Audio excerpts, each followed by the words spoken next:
Now, what we don't want to do in the case of disease is simply treat the symptoms. What we want to do is we want to get to the cause. You always want to get to the cause of whatever is going on, because if the cause can be removed, then the effect must go away. Disease is not a cause in and of itself. Disease is an effect. And so the question is, what's the cause, right? What's the cause? Do you know what the cause of disease is? Do you know what is the cause of cancer? Do you know what the cause of diabetes is? Do you know what the cause is of coronary artery disease? Whatever you understand that cause to be, that is going to be what you treat. That is going to be what you address. But what if you think the cause is one thing, but it's another? And by addressing this thing that you thought it was, but it wasn't the cause, you actually end up not treating the cause. The cause remains. What's going to happen with the condition? Well, the condition is going to remain as well. So, can you successfully treat and remove the cause if you don't know what the cause is? Well, the answer is no, you can't. You might be able to stumble across it accidentally, but we don't want to accidentally be well. We want to know what to do in order to be well.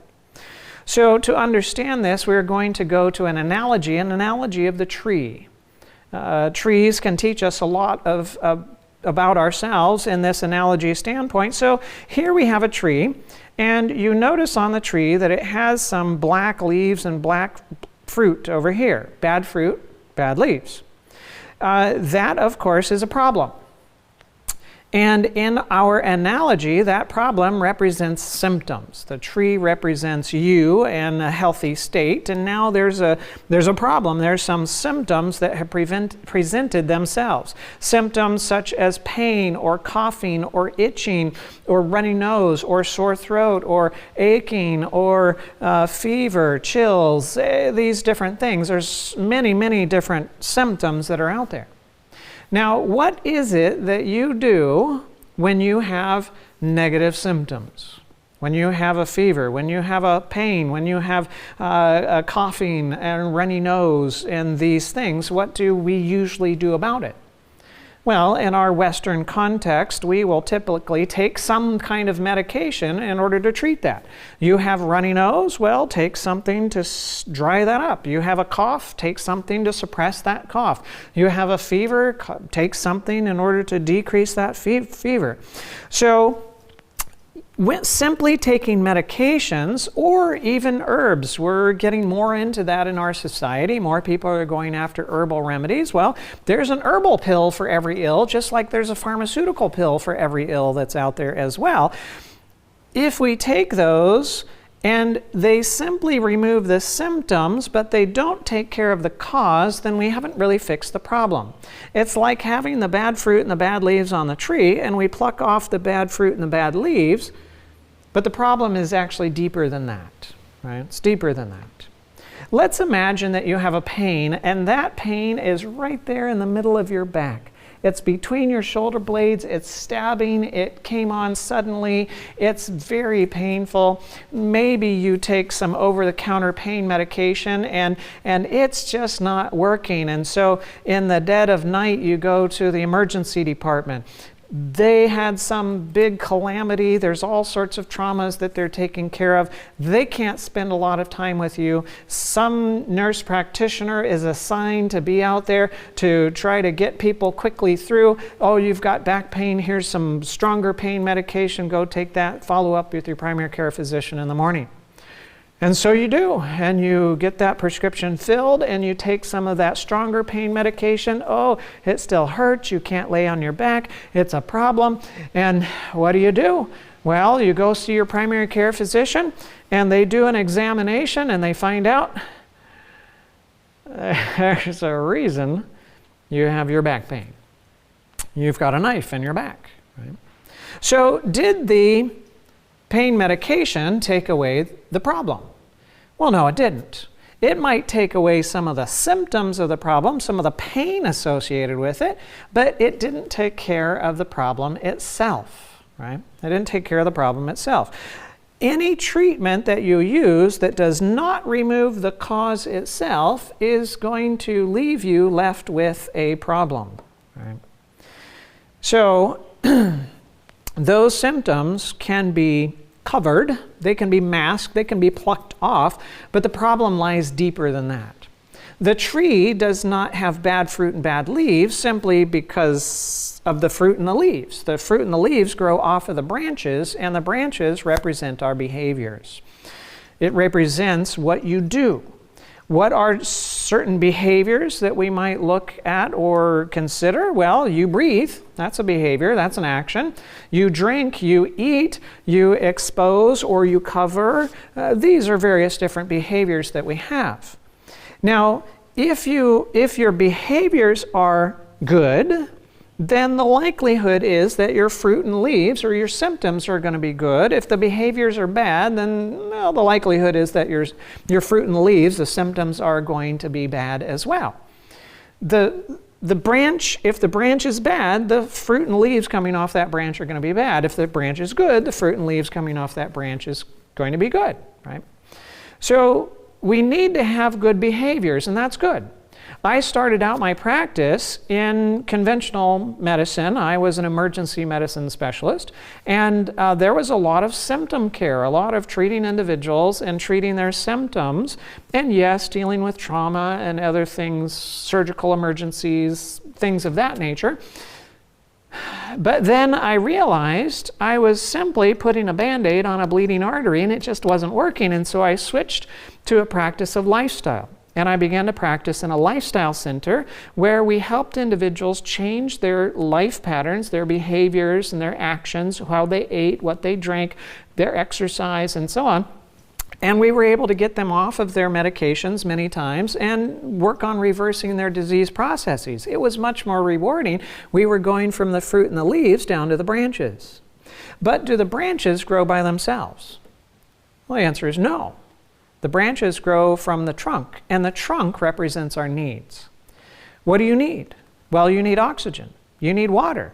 You need food, right? You need warmth. These are various different things that you need. Can you change what you need? Well, the answer is no. You can't change what you need. You need what you need because you are what you are, and you can't change what you are.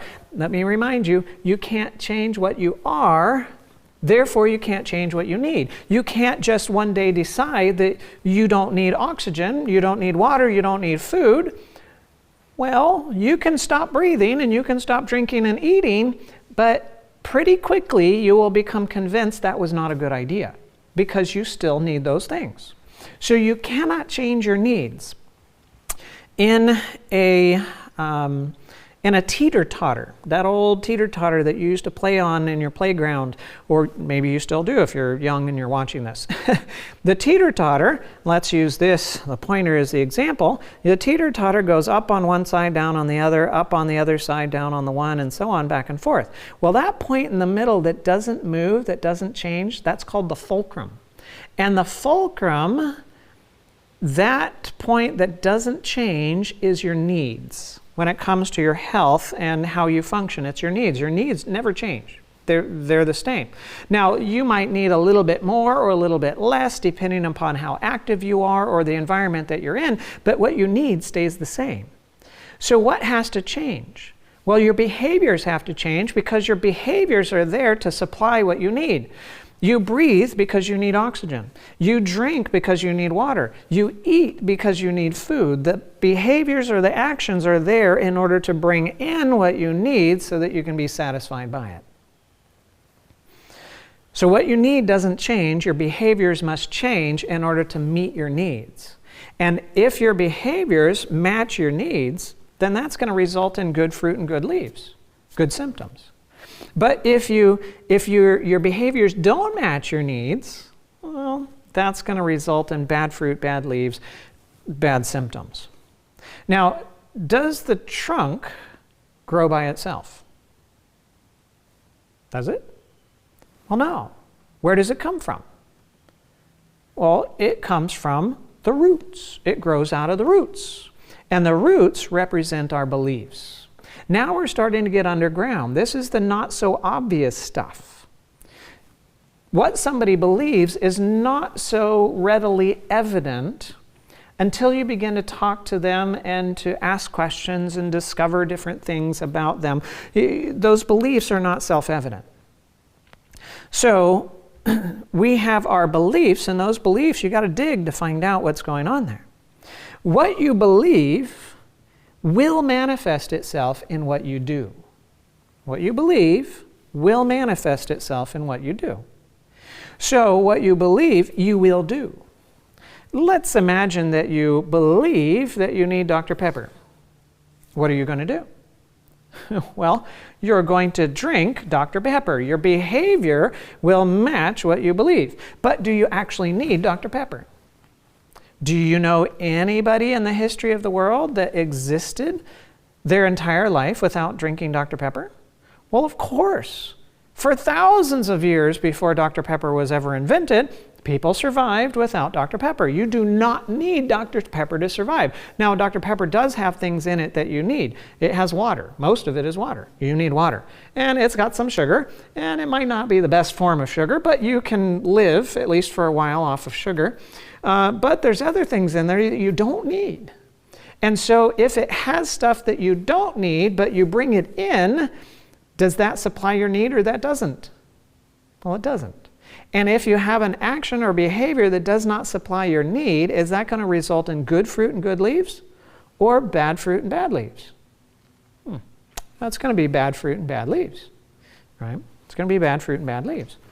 So if your beliefs do not align with your needs, then your behaviors are not going to supply what you need, and you're going to end up with bad fruit and bad leaves, with bad symptoms. It's only when your beliefs match your needs, then your behaviors will supply what you need, then you'll end up with good fruit and good leaves, with good symptoms. Now, if you have a tree that has bad fruit and bad leaves, what are you going to fix? Are you simply going to pluck off the bad fruit and bad leaves? Are you going to simply prune the branch? I mean, those are not bad things to do. It's okay. Are you going to cut the trunk off? Probably not. Are you going to dig the roots out and cut them off? Probably not either. What do? You fix the soil. You fix the soil. Because if you evaluate what's going on, the problem is going to come down at the very source. So the soil represents the sources. Now, a tree cannot move to another source and get what it needs. It must be brought to it, and so you must bring what the tree needs to it. You must bring the water. You must bring the fertilizer and whatever that the tree needs. Once the soil has what the tree needs, now it can take in what it needs, right? And then it can supply what it needs, and then it can start having healthy fruit and healthy leaves. Same with you and I. If we have a good source that we take from, that is not poisoned, that doesn't have too much, too little, and so on, then we can take that in, we can supply it as long as our beliefs match our needs, and we have a good source. Now we can take from it, our behaviors match it and supply what we need, and now we can have good fruit and good leaves. So it only works when all of those things are working together. So you need oxygen, you need water, you need food. Is there anybody here that needs love? Yeah? Okay, yes, all of us. All of us need love.